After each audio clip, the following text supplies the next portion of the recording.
Amang Diyos ni Jesucristo, ang salita mo'y totoo, kami ay papanaling mo.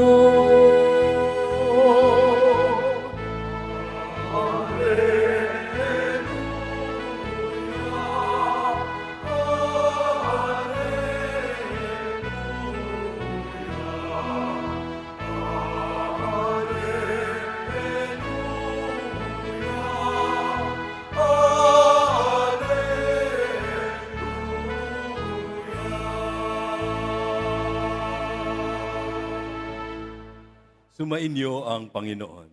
At sumayo rin. Ang mabuting balita ng Panginoon ayon kay San Marcos. Papuri sa iyo, Panginoon. Noong panahong iyon, si Jesus ay nagtungo sa lupain ng Judea at nagtuloy sa ibayo ng Ilog Jordan. Muli siyang pinagkalimpumpunan ng mga tao at tulad ng dati, nagturo sa kanila. May mga Pariseyong lumapit kay Jesus. Ibig nilang masilo siya, kaya't kanilang tinanong, "Naaayon ba sa kautusan na hiwalayan ng lalaki ang kanyang asawa?" Tugon niya, "Ano ang utos sa inyo ni Moises?"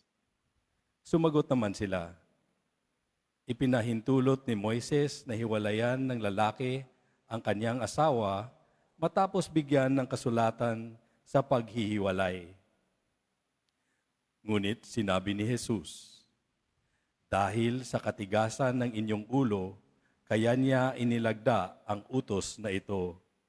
Subalit sa pasimula pa, nang likain ng Diyos ang sanlibutan, nilalang niya silang lalaki at babae. Dahil dito'y iiwan ng lalaki ang kanyang ama at ina at magsasama-sama sila ng kanyang asawa at sila'y magiging isa. Kaya't hindi na sila dalawa, kundi isa. Ang pinagsama ng Diyos ay huwag paghihiwalayin ng tao." Pagdating sa bahay, ang mga alagad naman ang nagtanong kay Jesus tungkol sa bagay na ito. Sinabi niya sa kanila, "Ang sinumang lalaking humiwalay sa kanyang asawa at mag-asawa sa iba ay gumagawa ng masama sa kanyang asawa. Siya ay nanganganuy niya. At ang babaeng humiwalay sa kanyang asawa at mag-asawa sa iba ay nangungulunya rin." Ang mabuting balita ng Panginoon. Pinupuri ka namin, Panginoong Jesucristo. Magsiupo muna po ang lahat.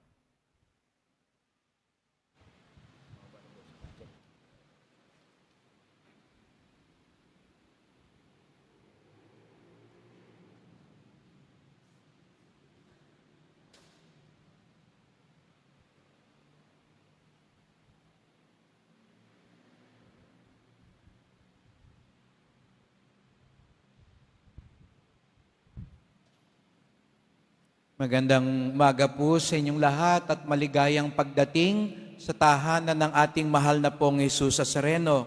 Pinagdarasal din po natin ang mga nasa online, lalo na po mga may sakit, nag-aalaga sa may sakit at mga kababayan, kadeboto natin mula sa iba't ibang panig ng bansa at daigdig na nais sumama sa banal na misa dito sa Quiapo, sa Basilica Minor at Pambansang Dambana ni Jesus Nazareno.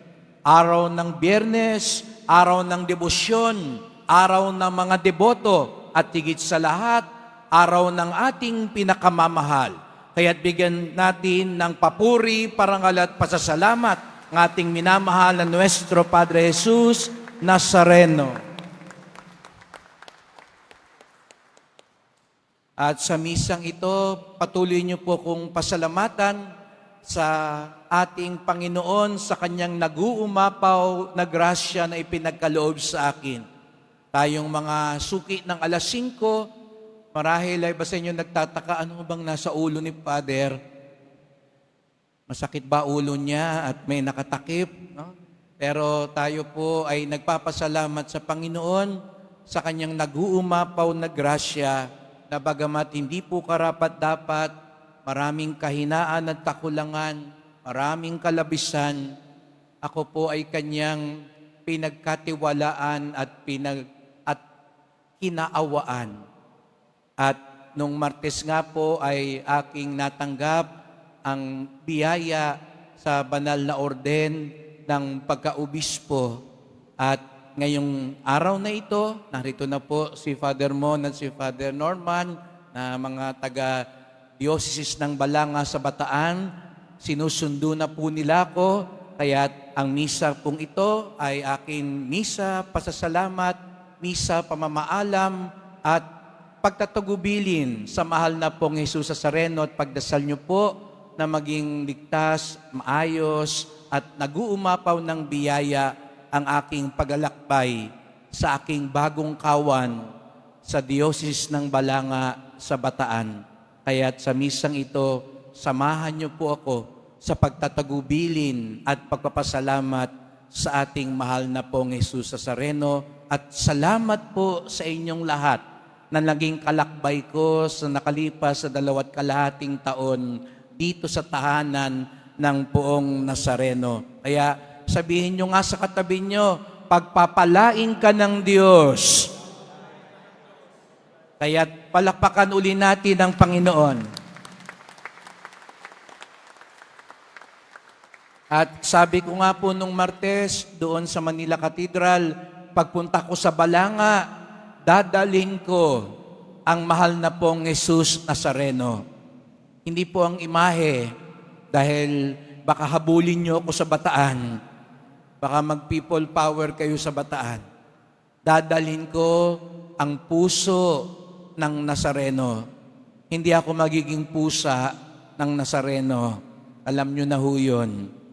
At ang tatak ng Nazareno ay ang nakikita natin sa Kanya na siyang dapat tatak ng bawat tunay na deboto. At ito po yung ipagdasal po natin. At kung hindi nyo po mamalabasin, yun po ang ipagdasal nyo po sa akin. Na sa pagharap ko, sa pakikilakbay ko sa aking kawan, dala-dala ko ang puso ng Poong Nazareno. At ito ay matatagpuan sa kanyang mga katangian, sa sinasabi nating espiritualidad ng Nazareno. Siya'y moreno, maitim.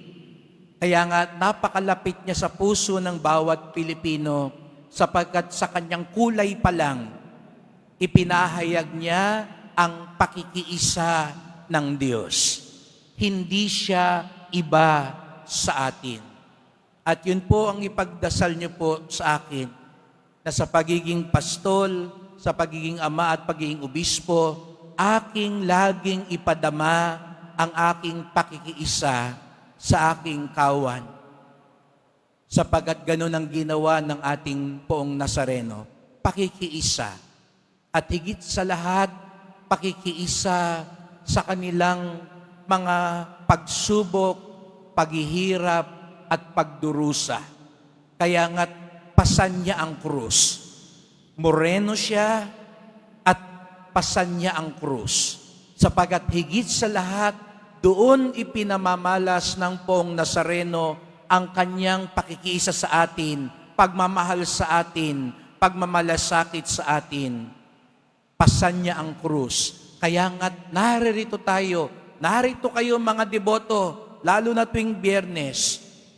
Alam natin, mayroon tayong Diyos, bagamat makapangyarihan, nakikisama sa atin. Dahil lahat tayo may kanya-kanyang pasang krus. At hindi siya naiiba, sapagkat siya din ay may krus. Lagi nyo naririnig sa akin po yan, hindi na siya Nazareno kapag wala na siyang krus. Kaya nga, ipagdasal po ninyo ako, huwag ako matakot sa krus. Marami akong krus na haharapin. Ngunit katulad ng Poong Nazareno, matamis ko to sanang yakapin at pasanin, sapagkat dito ko mas lalong maipapahayag ang aking pakikiisa. Nakaluhod ang poong Nazareno, sapagkat sa pagluhod ni Jesus Nazareno, doon niya lalong ipinapakita. Lumuhod siya nung siya ang nanguna para patawarin yung babaeng gustong batuhin ng mga tao sapagkat siya'y makasalanan. Luhod ng awa. Nawa ako din po ay maging pastol ng awa ng Diyos. Lumuhod din ng Nazareno nung hinugasan niya ang paan ng mga alagad sapagkat siya'y nagpunta hindi upang paglingkuran, kundi upang maglingkod. Ako rin nawa ay maging pastol na puspos sa paglilingkod. Hindi ako pupunta doon parang gobernador, parang hari. Ako'y pupunta sa Bataan bilang alipin, alagad at tagapaglingkod. Lumuhod din ng poong Nazareno habang pasan-pasan niya ang krus. Nadapa siya, nabigatan siya. Ngunit lagi nating sinasabi, ang Nazareno ng Quiapo, kakaiba ang kanyang pagluhod. Ang pagluhod niya ay pagluhod ng pagbangon. Bumabangon siya. Kaya nga mahal na mahal natin siya sapagkat alam natin, kapag lumalapit tayo sa Kanya, hindi tayo kayang gupiin ng kabigatan ng krus sa buhay. Hindi tayo matatalo. Hindi tayo ibabagsak. Pagkus, katulad ng Nazareno, babangon at babangon tayo. At yun din ang dasal ng bawat deboto. Sabihin mo nga sa katabi mo, babangon tayo. At sa kabila naman sabihin mo, kaya wag kang sumuko sa buhay. At yun ang ipinakita ng Nazareno. Hindi siya sumuko, kaya bumangon siya kahit mabigat ang krus. Ano ang sikreto ng Nazareno? Sa huli, makikita natin uli siya nakatingala. Hindi siya nakayuko na mukhang talunan. Hindi siya nakatingin sa kung kani-kanino na para bagang makaawa. Nakatingala siya sapagkat puno siya ng tiwala sa Ama. Naniniwala siya higit sa lahat, anuman nang mangyari, mahal ako ng Ama. Itakwil man ako ng mundo, pagkaisahan man ako ng mundo, pahirapan man ako ng mundo, nakatingala pa rin ako dahil ang pinaghuhugutan ko ng lakas ay ang pag-ibig at kapangyarihan ng Ama. Mga kapatid, ito rin po ang ipagdasal nyo sa akin, na anuman ang mangyari, lagi akong tumingala sa Kanya. Kung papaano dito sa Quiapo, sama-sama tayong tumitingala sa poong Nazareno at sa pagtingala pa lang natin, gumagaan ng ating kalooban, nabubuhay ng ating pag-asa at nagkakaroon tayo ng lakas bumangon. Nawa bilang obispo at pastol, hindi ko maialis ang aking pagtingin sa Kanya. Kailangan ko po higit sa lahat ang grasya ng Diyos. Hindi ko po kaya maging obispo, maging pari, maging mabuting Kristiyano sa ganang akin lang. Walang sino man ang makapagsasabi sa atin, kayang-kaya ko ang lahat. Karapat-dapat ako sa lahat. Sapagkat tayong lahat, kinaawaan lang ng Diyos. Tayong lahat narito, mga pulubi, nang lilimos sa grasya ng Diyos. Mga kadeboto, lalo na po mga suki tuwing alas 5 ng umaga, huwag niyo po kung kakalimutan, ipagdasal niyo po ako na hindi ako makalimot at lagi akong kumapit sa poong Nazareno. Kaya't sama-sama po tayong magdasal.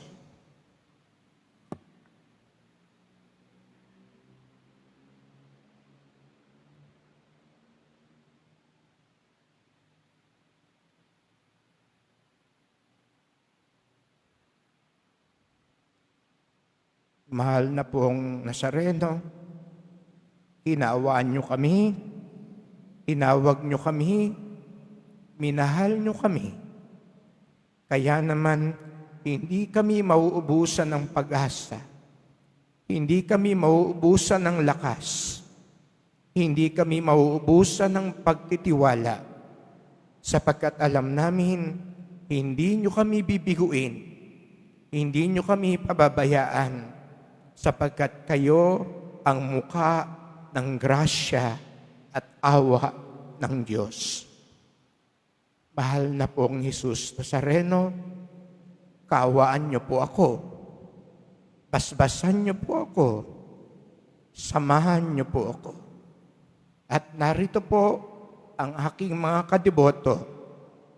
Mahal na pong Jesus Nazareno, kaawaan niyo po kami. Basbasan niyo po kami. Amen. Amen.